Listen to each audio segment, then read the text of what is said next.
Welcome, everybody, to another Monday expert interview. I can't believe it's Monday already. So today, can interior spaces physically and emotionally change the way people feel about their home? Can a well-designed smart home help people live a longer, more fulfilled life? Can the physical spaces within an office actually inspire breakthrough, innovative thinking? Today, we discuss architecture, community design, commercial design, award-winning single-family and multi-family designs. When it comes to relaxation, rejuvenation, can home plans leverage actual scientific data, neuroscience, and human performance metrics deliberately script the way these spaces feel, excuse me, and function for homeowners? Sorry, buddy. Choking up on myself here. Dan Swift is the president, CEO, and chairman of the board of BSB Design. And if I get my voice back, I'm going to bring Dan Swift in. Dan, I'm choking over here over you. I got a mouthful going. So, sorry about that. So, Dan, I've met you on several occasions. We've had several conversations. And as I always do for this show, we always ask one simple question.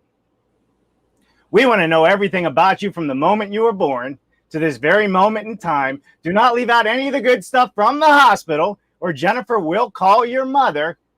And you don't want that, because then we're going to bring your mother on the show and she's going to tell us all the things you don't want us to know. But you only have 2 minutes to do it, Dan, so go for it. All right. Well, it's an interesting thing, Dave. I've never been asked that question before. Well, first thing is I was born face up, so I came out ready. Second thing is I'm one of 10 children. I have 8 sisters, and my father was in construction business, and I spent a lot of time in the field with him. He was a mason by trade, but he owned a commercial construction company, and so that's really where I knew I wanted to be an architect. In fact, from a very early age, my mother still has the piece of paper. Apparently I was about 8 years old, and I wrote down, what I was going to be when I grew up, and I was going to be an architect. I was going to do housing. Turned out I was going to marry a model and live in Hawaii. So I don't live in Hawaii. I'm about 5'6", but I tell people I'm 6'5" because I go by inches first. And that's about all there is. I love golf and boating, and I was a wrestler. So very much into fitness still in my life. Right. Well, you look great, so thank you for that. So, Dan, you are the CEO, chairman of the board of BSB Design, a nationally recognized planning and design firm founded in 1966 to focus on the residential development industry. And currently, you guys have 11 offices and about 200 staff nationwide. Is that correct? That's right. I love it. I mean, one, it's just amazing that a firm's that big and has been around as long as you guys have been around. But two, I think it's also equally amazing all the things that you are currently working on in the built environment. And you don't look at it just from another architectural standpoint. You're looking at it from a scientific way, from a data way. How do people live in these homes? And not just today, but we were talking earlier, I call it the circular living, right, within the house. Monday through Friday, Saturdays and Sundays are different. Can you walk us through what, a thoughtful design is, and some of the things that you're working on to take design and architecture to the next level to bring an experience like no other for the occupants of the building? Yeah, for sure. There's a couple of things that, we'll start with some fundamentals or cornerstones of the thoughtful home when I think about it in our frame of reference. And the thoughtful home has to have 3 fundamental components to it for me, for it to be thoughtful. One is that it has to be easy. 2, it has to be and invoke relaxation. And 3, for real, it should rejuvenate you. And rejuvenation comes from the words to be made young again. So could a house for real, I mean, not conceptually or kind of or sort of, but for real, could it make you young again if it was designed properly? And the answer is yes. So, wow. when you think about a traditional design assignment that a firm like BSB would get, a lot of my counterparts and colleagues in the industry will get an assignment based on a square footage number that's derived against some kind of a retail pricing strategy. And so, we're working with consumer data, we're working with, direct cost data and other data points to help guide us to design a building for a client. From my perspective, we're not creating architecture. We're creating performing assets. So that's the first thing that's a differentiator, is when you look at it through the lens of, yes, we're using the platform of design and the design process to create a building, but it has to perform. And it's got to perform for two really important constituents. One is our developer client. So is it making money for them, and is it selling as faster than they thought it could? And moreover, the consumer. And if the consumer knew that this wasn't just about, I can get this amount of square footage for this retail price, and the assignment wasn't give me 1,500 square foot, 2-bedroom, 3-bedroom, 2-car garage, 2 baths for, $350,000. Yeah. Design me a building that will allow me to live longer and actually find time through a concept we call housing ergonomics. The most valued commodity in the world is time, and could a building for real create that? And the answer is, of course, they can. But people don't know that. They didn't consider it. They didn't even know it was a question they should ask. And I'm here to tell you that it's a question people should ask. In fact, they should demand that a home does that for them. Yeah. So I don't think people really comprehend this. So a house can help me live longer. It can help me find time in my busy social media schedule that we have and everything else. Where do you get the ergonomics, the data? Like how do you go about this research, and where do you get that information and the studies to say something like that and to actually prove it with the homes that you're designing and people are building? Sure. Well, it's from a lot of places, but as you know, Dave, we work with a company out of Michigan that is a group of neuroscientists and strategic thinkers. So that's where some of our data comes from, because really understanding how the brain perceives space, how the brain perceives motion, and proportion, scale, and balance, and understanding that is a real passion of mine and of our firms, to understand how the brain actually works, because now we can be responsive for real, because now we know this is how the brain sees it. And our brains are all really kind of the same. They're all unique, but they're all hardwired the same. The second part of it is we spend a great amount of time. I know personally, I spend a great amount of time studying human behavior. And some of the data cuts that we find that will lead to, now that we know this, how would a home respond now that I know this? I'll give you a data cut that's important, that you wouldn't find in studying why is one home selling versus another. And this data cut is indisputable. 28% of all people that live together in a home don't actually sleep in the same bedroom, for a variety of different reasons, whether that's their work-life balance, maybe they're doctors and they got split shifts, or they got split shifts in other industries, or someone's got a health issue like they snore. And as we age, that number increases exponentially. So, the question that you have to ask yourself is, if 28% of the people don't sleep in the same bedroom, why do we design one owner's suite? What other things could we be doing to accommodate that? Because without restful sleep, this is the number one. And if it's not number one, it's real close to the number one health problem in the United States, is a lack of restful sleep. It leads to obesity. It leads to dependence on alcohol and other stimulants, and it leads to fatalities. I mean, I'm not trying to be dramatic here. This is just the fact of the matter. There's a great book by Matthew Wolf called "Why We Sleep," and it turns out we actually don't really know why, and why we have to sleep as long as we do. But this is a really critical thing when you think about rejuvenation, and you think about what a home should be doing for us. Every hour of every day in the United States, someone dies in a car accident because of drowsy driving, because we don't have restful sleep. And you need three components to provide restful sleep. And houses don't provide that. Architects design bedrooms to accommodate pieces of furniture and then some form of egress, correct? and some form of light and air Right. that, by code. So we respond to the code, I got to furnish this thing. But the real reason we're in that room is to get restful sleep and to become rejuvenated. And if that room doesn't accommodate these three things, you will not get it. And it won't come from your pillow. It's not going to have Right. a better bed. Those things are all important, but you need first thing, total darkness. I mean, absolute can't see your hand darkness.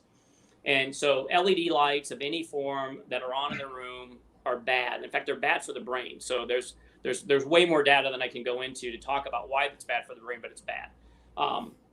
The second That would thing explain is, my kids. yeah, you need to sleep at a temperature of between 58 and 62 degrees.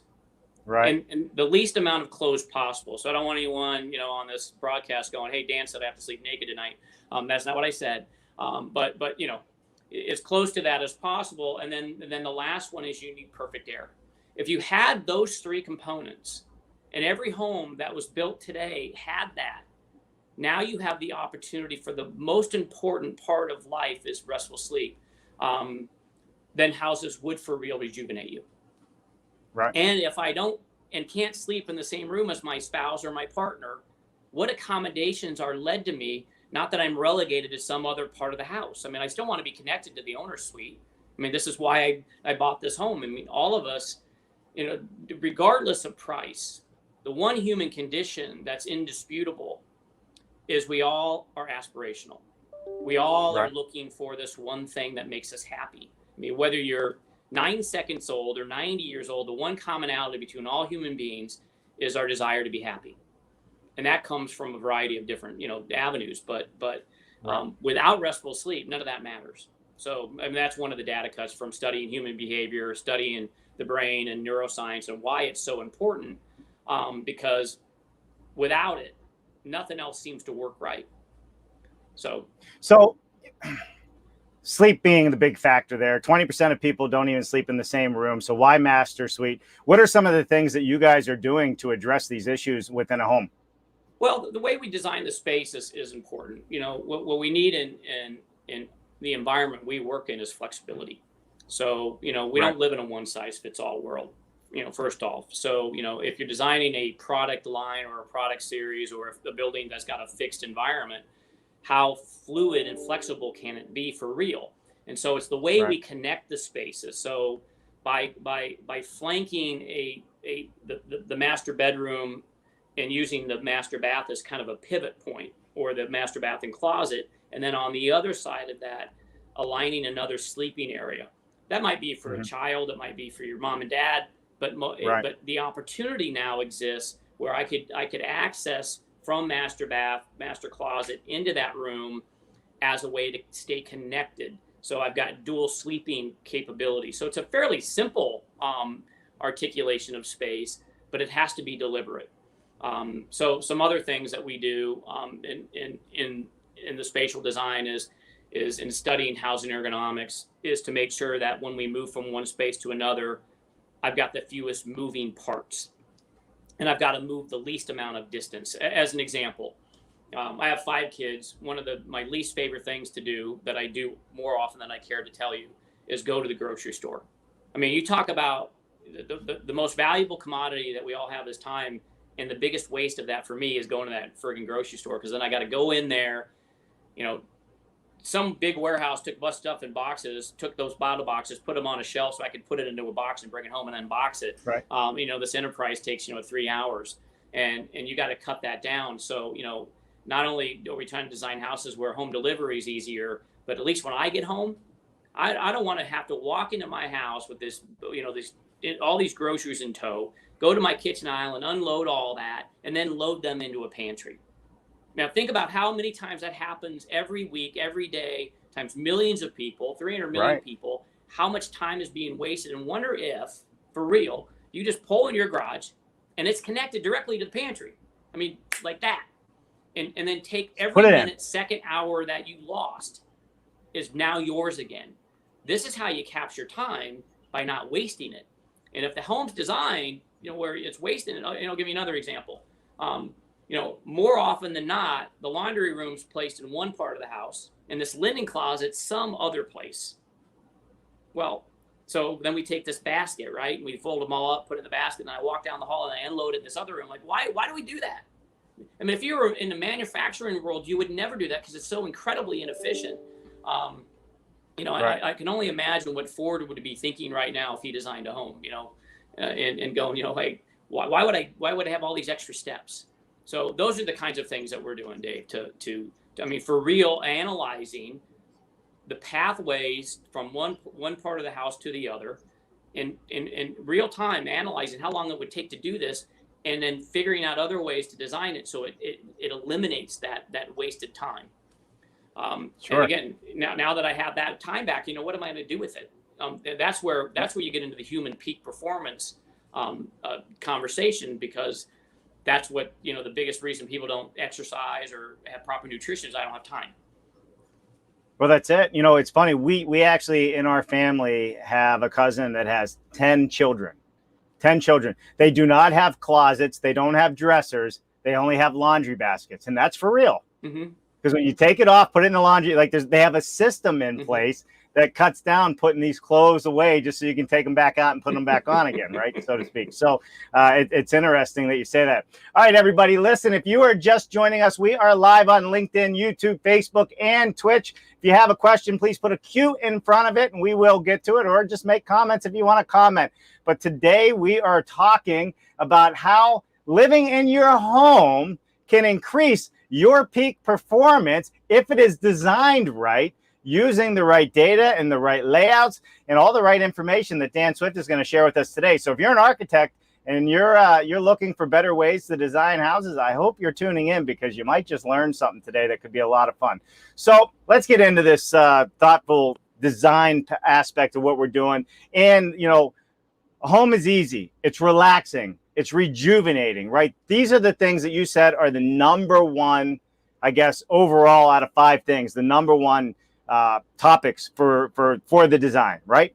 What is it? It is easy, it's relaxing, and it's rejuvenating. Why don't we break those down? What does easy mean? Is it emptying the groceries from the car right into the pantry?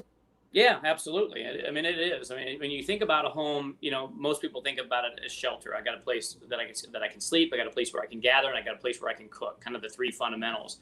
And if it has those things, most often I think, well, I'll check the box. They have the 3 things that I wanted most, but they didn't consider all these other things. Is it easy to live in? So if you think about house as a tool, as a piece of machinery that you're going to use to make your life easier, because that's what a tool does, right?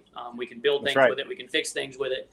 Could a home do that for you? And if it's designed right, I mean, we can go on thousands and thousands of examples of just getting the groceries in the house to where do I actually put my shoes in the closet? I mean, we do a really good job as builders and architects of designing closets, but we don't articulate them. And we aren't sure, well, how many shirts does a guy have? I mean, how many shirts does a woman have? I mean, how many shoes do they have? I mean, where does all this stuff go? And so easy is also part of these kind of 3 critical life moments. I mean, everyone experiences these 5 things. What's it like when I leave the house? What's it like when I come home? 2 completely different experiences. When you link it back to the brain, the circadian rhythm, you're different in the morning than you are at night. You're not the same person. You think you are, but you're not. I mean, your emotions are different. Your rhythm's different. Your balance is different. Your cadence is different. What's it like on the weekend? Completely different energy in a home on the weekend. Kids are not. A lot of kids. 10 kids. That's a completely different weekend. What's it like when you entertain? And the biggest question we all have is, where did I put my stuff? And it's not just your stuff. It's like, where do I put the pet? I got this pet, and most people, it's like 70% of homeowners own dogs. And some are big, some are small. So, when I think about easy, and I think about when I'm leaving the home, where do I put them? Now, is it just some big crate sitting in the middle of the living room? Hardly aspirational. Or some other place. Is there a place designed for them? Data cut that came, this is a 4-year-old data cut. Americans spent over $600 million on pet costumes for Halloween. So now that doesn't mean everyone wants a pet wash in their house. It just means in an $80 billion industry, these are important, parts of the family. And if you didn't design a spot for them to make it easy to transition from one activity to another. And what we know about the brain, we know a lot about the brain. In fact, you have 5 brains. You don't just have one. You have this one. You have your heart, your spine, your gut, and there's about 300 million first neurons in your skin that think 200 times faster than this brain. So when people say don't trust your gut, well, I'm telling you, trust your gut, trust your heart, because it actually we got a functional brain there telling you what to do and how your instincts should work. And what we know about the brain is that it needs transition. Life would become this long run-on sentence if it didn't have that. So one of the things that we also want to do to make the house easy is at that transition point. And I go all the way back to the curb. At what point is the house as a piece of architecture cueing you into how you should act? So I'm leaving the world that I'm in, and as soon as I cross that curb, I should start transitioning. It doesn't happen when I get into the house. It happens before then. So what cues is the house giving you in terms of the way it's designed, the way that it lays in the lot, all kinds of other factors to make that transition start? That's your cue that, hey, I'm home now, and the people there are not ready for me yet. I'm not ready for them, and they're certainly not ready for me. In fact, the data cut comes back that 75% of all domestic disputes and altercations occur within the first 15 minutes of arriving home, because we're not ready. And the brain loves negative. So the first thing we want to do is, hey, let me tell you about my day. Oh no, my day was much worse than yours. And then we have a battle of who had the worst day. So without this moment of transition, and it only takes about 30 seconds to reset the brain, what we all call owner's entries, because we always thought this was a cool place to put this phone and the keys and all that. Not that that's not important, because it is important to have a place to put your stuff. But the real key, the real neuroscience behind this is I need a moment to reset.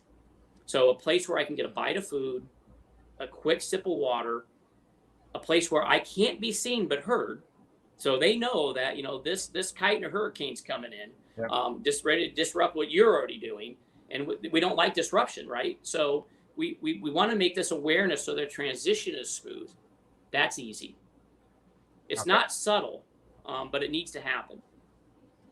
So with this transition, a lot of people will say, well, hey, I unwind on my drive home. It's not possible. Right. But I mean, that's a lot of people's, right? Yeah. That's why some people like their hour ride. Yeah. I think that you can distract yourself with other thoughts, but the collision of human beings, human beings, if we learned anything in the pandemic is that, houses weren't designed for people to live in them together. In fact, we don't particularly like each other that much for that long, right? Yeah. We love each other, but the first thing you want to do when you go over, think about this. When your friends come over, the greatest moment is when they arrive, and the second greatest moment is when they finally go home, right? That's true of us. We just happen to be family, so we're like, I need these places in the home. This is the other part of the relaxing and rejuvenating, space. Is that everyone needs their own space. So, how are those designed? I mean, if a bedroom's designed just to fit furniture into it, can I go in there and relax? Does it feel like a place where I want to go and become subdued? And so the reason that transition doesn't occur in the car is because you haven't had the collision of people yet. And when that comes, that's when things, you may be more calm than you were when you left the office, but you haven't integrated yet. And so the house, in the way that we want to layer those, what I call the gate, the picket fence, and the front door, this is a series of sequences that occur. These are three kind of visual markers that architecture can cue you in on. And again, think about this kind of as the gate, the picket fence, and the front door. These are moments of transition that have to occur in a house to help the brain reset. And architecture is the cue. Architecture is the piece telling you this is how you need to behave now. Right. Well, let me ask you this then, Dan. So, you have the American spaces, right? So let's talk about these American spaces, what they are. Were they influenced by the pandemic? 'Cause I'm sure the pandemic has given you a whole nother data set of information to look into and to research and understand what's going on. I mean, was this already in the works before COVID, or was this something that COVID just, brought about and made us really think deeper about? Yeah, that's a great question, Dave. So a couple of data cuts. In 2018, about 5% of the world population was working remotely. In 2019, that had risen exponentially to over 15%, closer to some people say to 18% of the world population was working remotely. Then all of a sudden in 2020, the world goes, to 1.5 billion people working remotely in shelter in place. So it was here all along. The technology was here for us to be able to work from anywhere in the world, anytime we wanted to, from as early as the 1970s. The technology's been in our hands, and we just haven't been using it because we believe, well, you have to be in the office, and in that this hybrid working model isn't gonna satisfy anybody.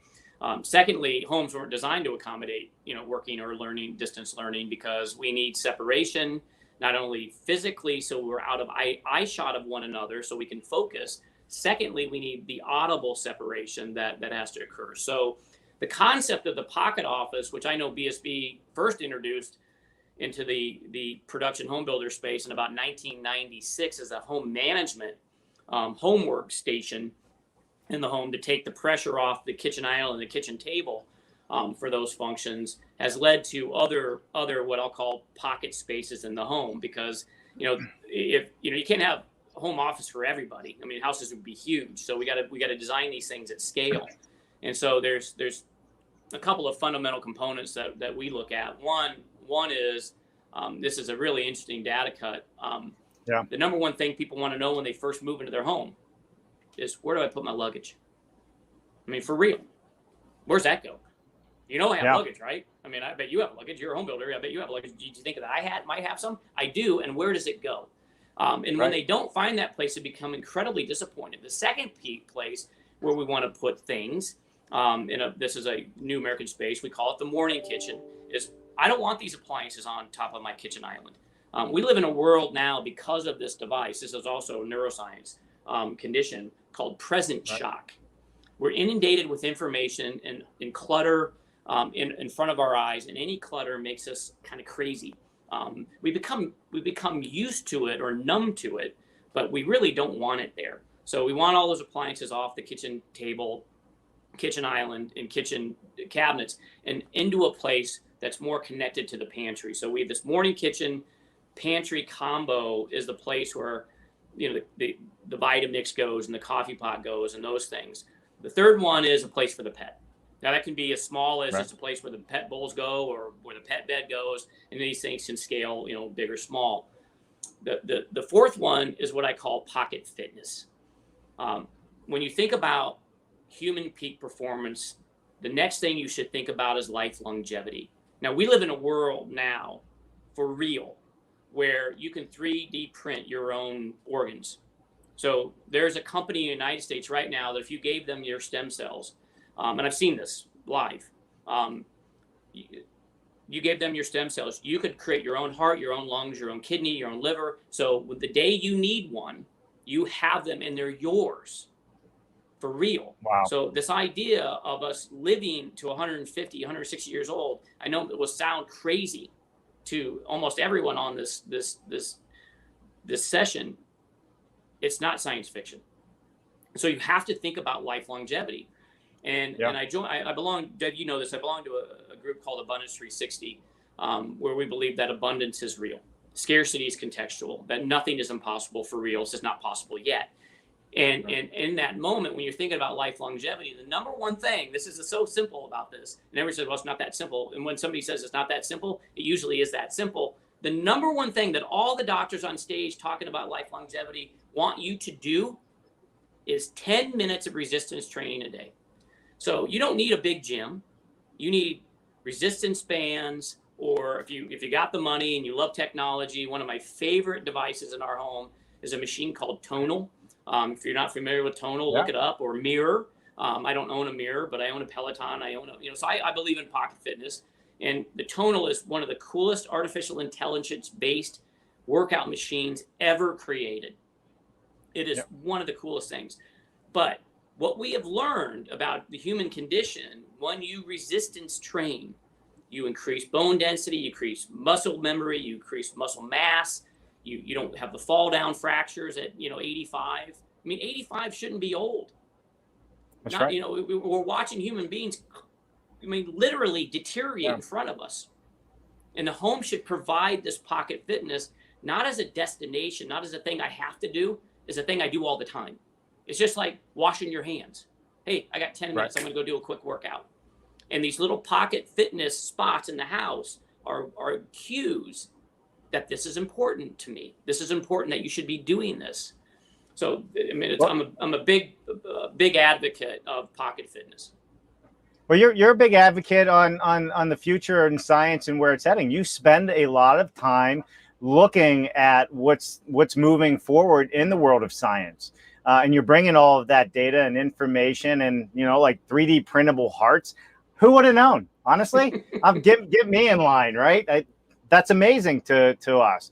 But how do you take all of this data, what you guys are doing, and bring it in to the housing market? And can that data be brought into the housing market on a production level scale that works with everybody? Are there certain things that just work for everybody, or are all of these concepts in every house designed the same way because that's the way it functions for 99% of people? Or how does that work for somebody? And how do I come to Dan Swift and say, Dan, I want more time in my day. I want a healthier home. I want all of the things you're talking about. How do we get that as a consumer, and how do we incorporate that? Oh, well, first you got to know that it's available. I mean, you got to know that it's there. I mean, this is the problem, is that, the problem with winning the future is it's an abstract concept. Right. So you got to know what's coming. And so without knowing that, then you don't know how it might impact your life. And you wouldn't know that you wanted it or that you could have it. To me, it's first messaging. It's first, did you know this was happening? Did you know that this could impact your life in the future? Maybe not now. Maybe it's not affordable yet. Most of the technology in the world that's being developed right now is what we would call, it's in the I'm trying to think of the right phrase for this, in the deceptive mode. It's not available to you yet. And there's this curve that you can follow that's actually quite exponential, quite fast. Goes from deceptive to disruptive. Now it becomes ubiquitous. I'll give you an example of some technology that I think could impact homes for real because of 5G and augmented reality, and the way we could actually connect with other human beings will become more real with augmented reality, and so the singularity is coming.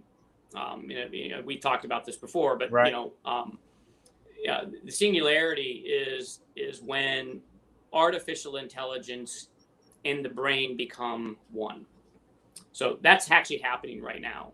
People are testing, and there are human beings in the world right now, in fact, in the United States, that actually have AI implanted into their biological brain to connect them to the cloud. So, I mean, imagine a world where you have instant knowledge. Imagine a world where augmented reality and reality are the same. So I'll give you an example. Oculus Quest right now is you can buy it at 2K. Apple's going to come out with a device that's going to be at 4K or 8K. And so people are like, so what? Well, the eye sees at 12K. So if I've got an augmented reality tool, which will actually about a year from now will look just like these glasses, and I take them off, and I'm in augmented reality right now. You and I, Dave, are in Paris right now in an augmented reality. Perfect. And I take that off.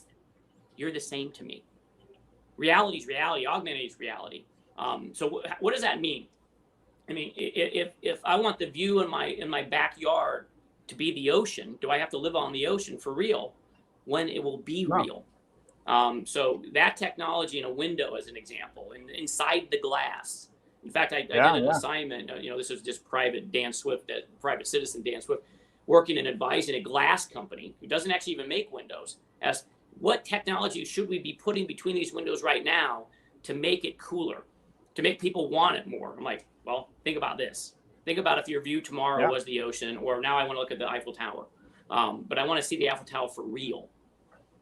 We did this at Tavistock.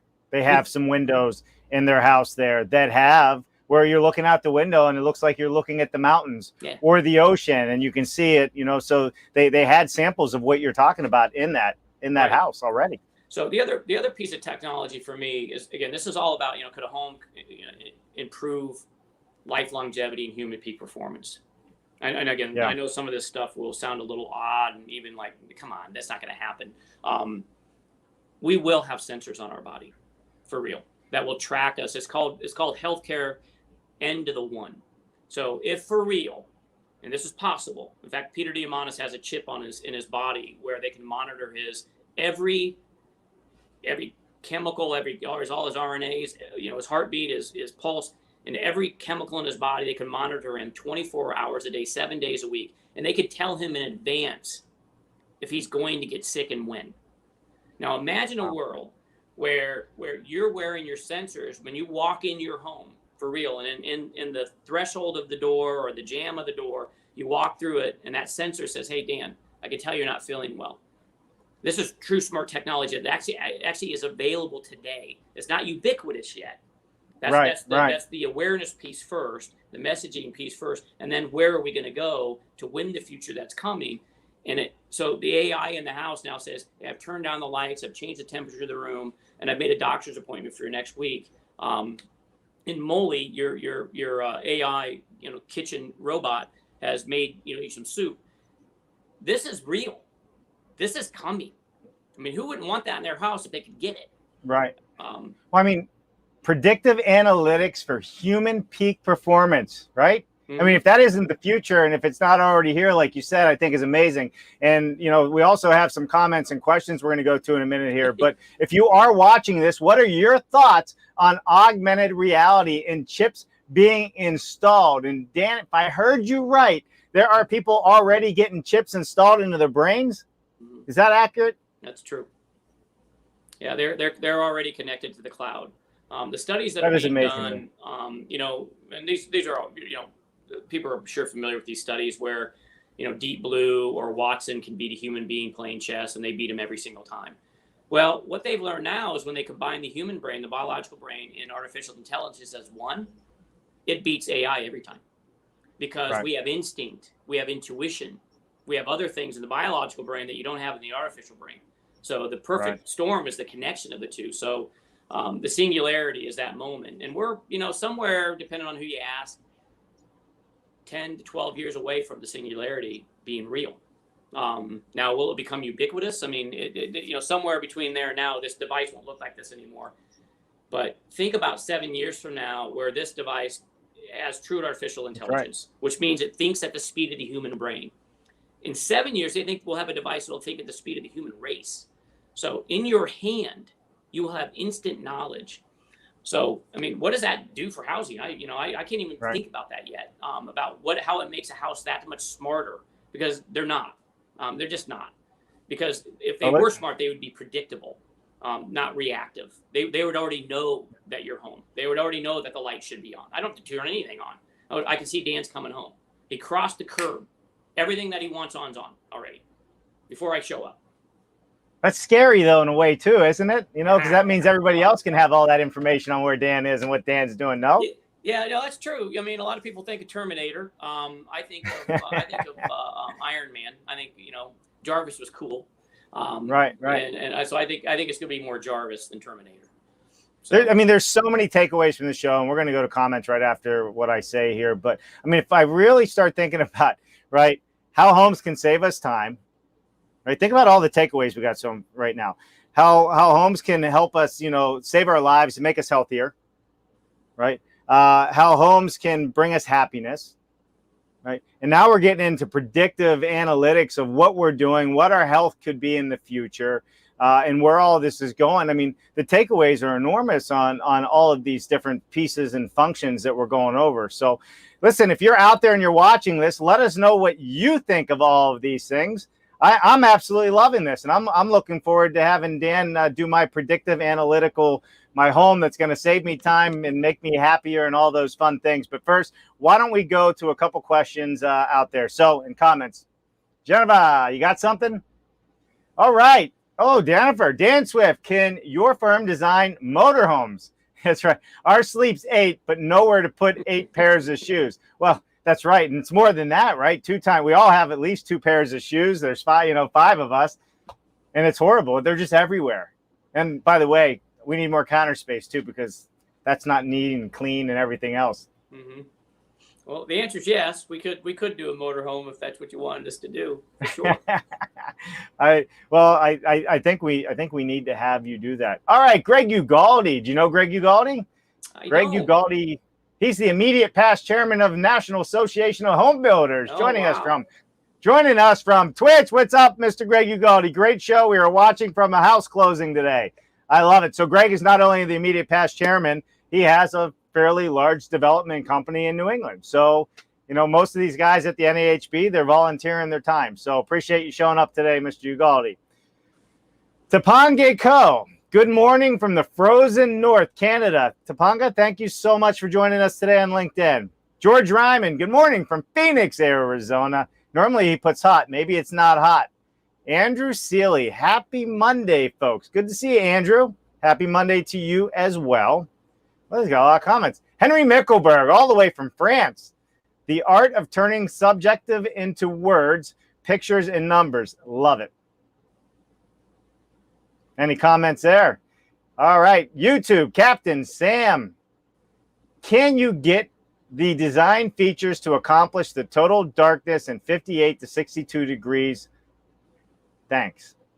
Can you get the design features to accomplish the total? So can you get a house to total darkness and achieve 58 to 62 degrees? I think is where we're going with that. No, absolutely. I mean, you know, there's simple ways to adjust the zoning in the house to actually make each bedroom regulated at its own temperature. I mean, from simple things, just from mini splits, as an example, to more complex, you know, systems with your thermostats in your zoning. The other piece is the as simple as window coverings can be to total dark out window coverings, and their most inexpensive form to, you know, the motorized total blackout things. The other piece is that you've got to take all the LED lights out. I mean, that's a key component. There's too many blinking red lights. There's your phone's blinking. That's a disruption. Your eyelids are so thin. I mean, so incredibly thin that when even if this is face down and it lights up because there's somebody texting you, that can actually wake you up. It won't wake you from sleep. It'll wake you from REM sleep. And it will disrupt your circadian rhythm and your REM cycle, which is incredibly important. And then perfect air. And this is one of the really big hard things and that we haven't dealt with. You know, so in our home, we actually have a air filter system inside our bedroom to clean the air. You know, you think about how the typical HVAC system has supply air and return air, and it makes the whole building operate as one envelope, right? And the first thing we do when we go into a bedroom is we shut the door. And so now perfect air became not perfect air. So it's some things that are really simple to get to perfect air, you know, from just buying a device from a store to actually installing it into your HVAC system. Is it complex? More complex than standard, but it's not crazy complex. Right. But I think there's some real simple things you can do with exterior coverings on windows as well to get to total darkness. But I mean, truly, you got to get to the point where it is so dark in that room you cannot see your hand. That's what your brain needs. Wow. Does it make it harder to wake up, or do you got to get into odd like lighting systems that help you wake up then? No, you know, there's beds out there that vibrate. There's all kinds of stuff that's out there, and white noise and things that change. The circadian rhythm in human beings is incredibly predictable. So your body will wake up because it's told to. Our brain actually hasn't evolved in over 5,000 years. So we're dealing with a brain that told us when to get up because we didn't want to die, right? So that's you know, the three things that were most important to us. That's a good reason to get up. Make more of me and find some food so I don't die, and that's kind of it. So it'll alert you. Oh, love it. All right, appreciate that question. Mark Build, Willie Casista. What's happening, Mark? Mark is on our BS Friday show as a co-host. Building science is what that stands for, Dan. The more we work out in a home makes me think of the need for fresh air, ERV, and dehumidification. Mark's into the building science in a big way and how they design and how you live and breathe in your homes. So we love it. Thanks, Mark. Appreciate you, buddy. Oh, he's a busy guy today. Based on 3D printing of organs, our population will boom. We need a lot more buildings. It's a good point, right? Mm-hmm. Mm-hmm. No, you know, life longevity is going to happen. Yeah, for sure. For sure. Peter Molinar, good afternoon from Toronto, Ontario. Interesting discussion. Thank you for joining us today, Peter. Appreciate that. Gilbert Meyer, I want to get up to do modular construction. Gilbert Meyer is all the way from Honduras. He has a company called MMC3 where he's doing some modular panelized products down there. I'm not sure I understand the comment, though, so we'll have to come back to that. Captain Sam is back. Do you have any of your homes captured with the Matterport 3D system? Well, I'm not sure what that is. I'm going to have to study that. Matterport 3D system. I'll have to study that. Matterport's that, you know, if you look at real estate company, realtors, you can walk through the building. It has the little click-throughs, and you can get to the other. I believe that's the Matterport system, if I'm following correctly here. I'll give you a glimpse of something we're doing in our innovation lab. We are using a software system called the Wild. So if you're not familiar with the Wild, you know, Google it.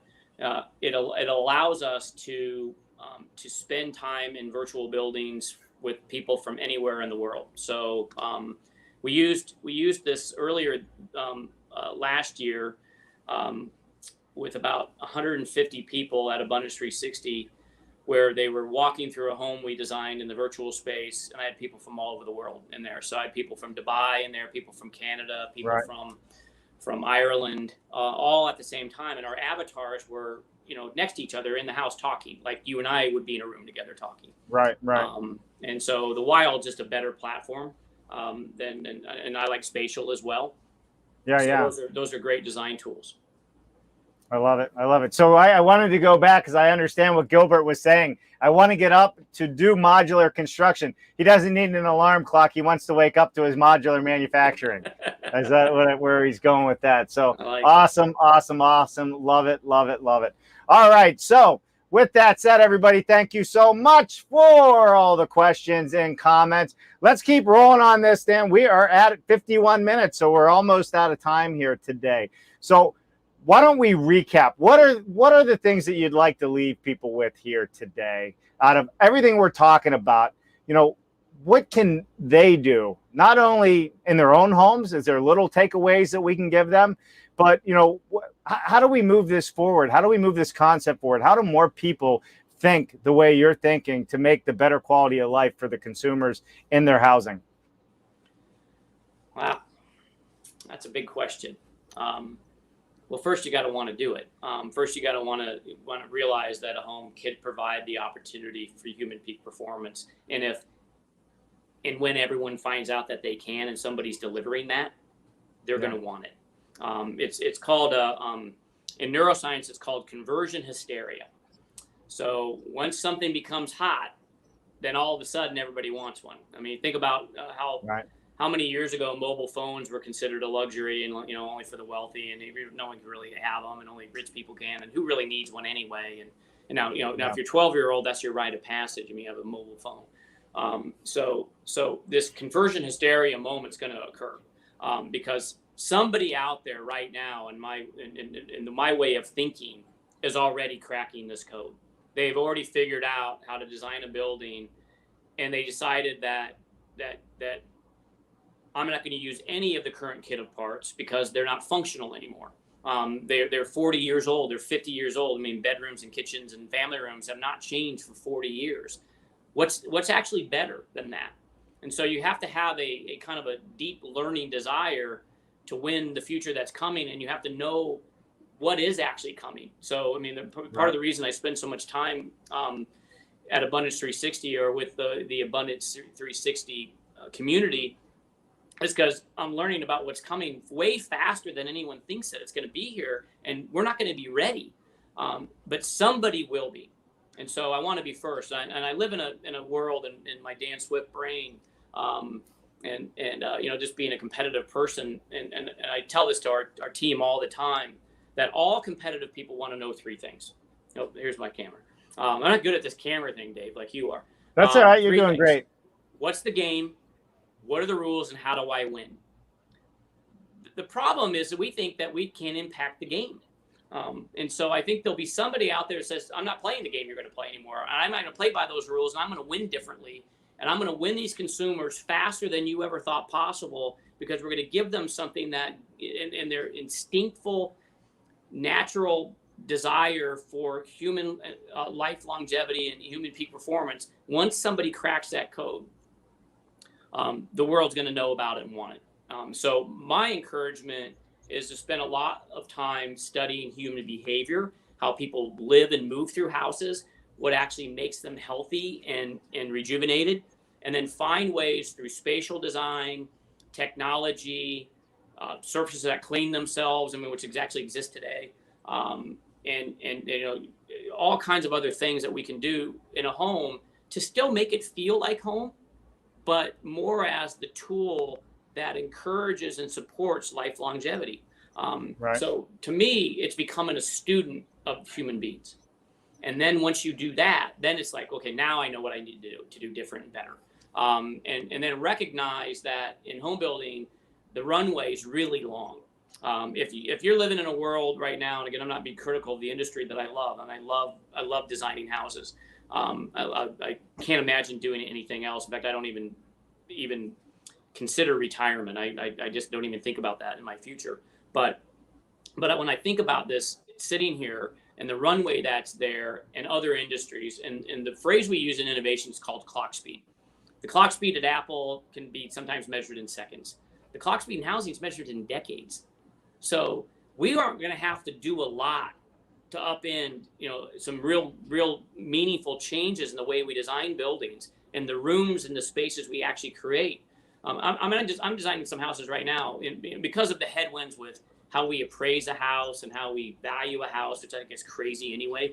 I'm basing the value of your home based on something that's 30 minutes away or a mile away or whatever, right, and it's sold for X, so yours must be worth that. And you're like, human beings don't consider value that way. So just true story, we designed a series of homes actually with no bedrooms in them at all. I mean, no bedrooms. No bedroom. No bedrooms. Where's everybody sleep? They sleep in cocoons. And all that square footage that was allocated to bedrooms is used for other stuff. Same size house. So everyone. What's a cocoon? I know what a cocoon is for a butterfly, but what's a cocoon for a human being? An enclosed bunk bed on steroids. Okay. That I could get into and then shut the curtains or the wall comes down. In a kind of a roller type thing, and then I'm isolated in total darkness, perfect air. Like in a spaceship.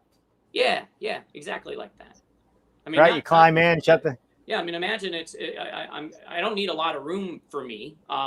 Maybe others need a little more room. I'm 5'6" and weigh about $160, so I could have a little cocoon. Somebody needs a bigger cocoon. But imagine when I'm going to go to sleep, I go to the place that actually creates the most opportunity for restful sleep, and I take all of that other square footage and create all the other things I'd rather you do with it. We're designing that now. Yeah. Now, the kickback I got was, no one's going to appraise that because I need 3 beds. I'm like, I have 3 places to sleep. What are you talking about? But, that's the headwind right now. It's like, okay, I can't get to innovation because I can't get it appraised. Right. Come on. We got to figure that out. But you're right. That's exactly what would happen. They wouldn't know how to appraise it or how to underwrite it or how to insure it. They wouldn't know any of those things. All that comes together. Dan, I've learned so much from you today. And, one of the big takeaways when you talked about the clutter on counters and shoes and all of this stuff, when you combine that with the amount of information and technology that is thrown at us on a day-to-day basis, it's just getting harder and harder and harder to process all of these things and find the time, find the space in our minds to come back to, just being human beings and relaxing and not seeing all of this distraction. And I think that's a really good takeaway, at least for me. And I'm living in 100 square feet of space with 5 people. So I get the takeaway in a big way, but at the same time, there's a lot coming at us. I have one more thing I saw Mark put up here. I want to ask you this because it's a great question. It is, what are the health effects of chips and all these sensors and gadgets that you either have in you, on you, or around you? Because he makes a comment, a log cabin with no electronics does not require satellites and wires. Thanks for the conversation. So I'm sure there's studies happening on it, and probably people don't know all the long-term effects, but I mean, you implant a chip in your brain and virtual reality and all this, is there some effects that we don't know? Yeah, for sure. We don't know because the future is an abstract condition. It actually doesn't exist. When you sit here and start to predict in the future, you realize it actually doesn't exist yet.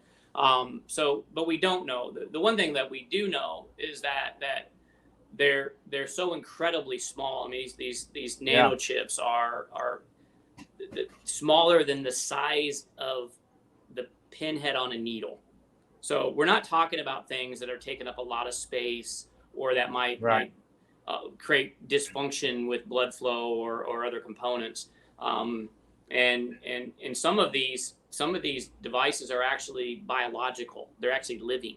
Right. So we don't know what's going to happen there either. But I mean, imagine a world that you drive around in your car. It's got all kinds of check engine lights. I mean, there's a problem with our healthcare system because it's not healthcare, it's sick care.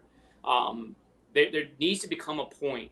Again, this has something to do with housing and nothing to do with housing. It has to do with the fact that if we could predict when we're going to get sick, we would be healthy. We don't go to the doctor until we're sick. It's already too late. That's right.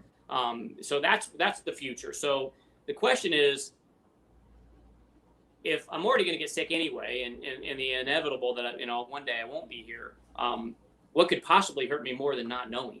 So I just don't know the answer to what would it accelerate and decrease life longevity? And so far, the studies don't indicate any of that.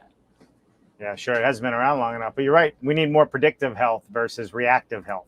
Yeah. Well, we actually that's the bottom line. Very good. Very good. And healthcare aren't the same thing, right? Yeah. One more comment from the great Dr. Brett Musson. We do something similar to cocoons by using convertible furniture like Murphy beds that fold up, become a desk or a sofa. So good to hear from you there, Dr. Musson. Love it. Dan, we are at our hour. I want to thank you so much for coming on. We could go all day on this because I think we've only scratched the surface. But the takeaways for any designer or architects that are out there, in my opinion, are you need to be following Dan. You need to watch what Dan is doing, understand what Dan's doing. You're also speaking at the International Builders Show this year, so you can learn a lot more about what you're doing there.